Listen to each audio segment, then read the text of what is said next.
may maasahan po tayong pinakabagong ebidensya sa darating pong linggo. No? So, maganda nga sa pre-trial submission na lang po natin ito makita at ma-disclose. Pero I think this is of almost the same magnitude as the bank accounts. May panibago at mahalagang detalye ang House prosecution sa gagawing pre-trial ng impeachment ni Vice President Sara Duterte.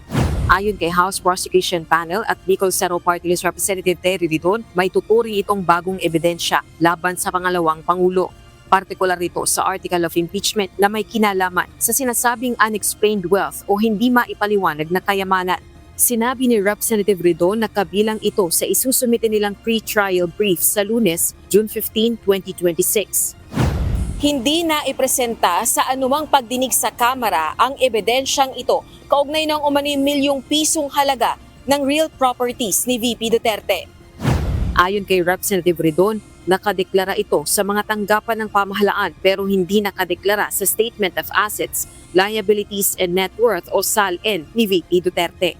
Significant siya in terms of the type of property it is. No? So, and yung dami ng pong pag-aari po na pinag-uusapan po natin. So, hindi po ito handful lamang na pag-aari. Kumbaga, hindi ito mabibilang lang sa kamay na pag-aari. So, numerous yung pong pieces of property po na pinag-uusapan po natin na hindi po dinisclose sa SALN. Ayon sa kongresista, batay sa panuntunan, maaaring mangalap ng ebidensyang may kaugnayan sa impeachable offense na hindi na ipresenta sa ginawang pagdinig ng House Justice Committee. Ngunit nakadepende pa rin sa impeachment court kung pahihintulutan itong maipresenta o hindi sa paglilitis. If it is going to serve the main basis for the articles of impeachment and what we seek to prove, pwede pa rin naman po yan.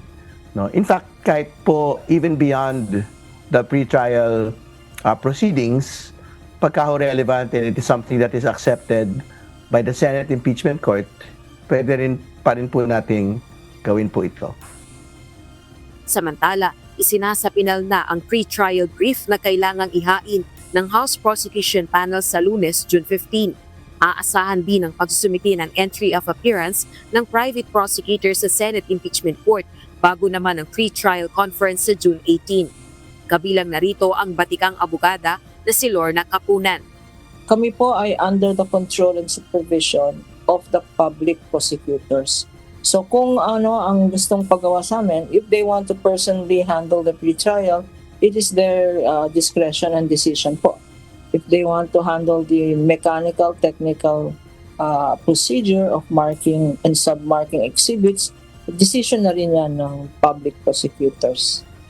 10 private prosecutors ang kasama sa unang batch ng mga abogadong isinapublikong tumutulong sa House Prosecution Panel para sa paglilitis kay Vice President Sara Duterte.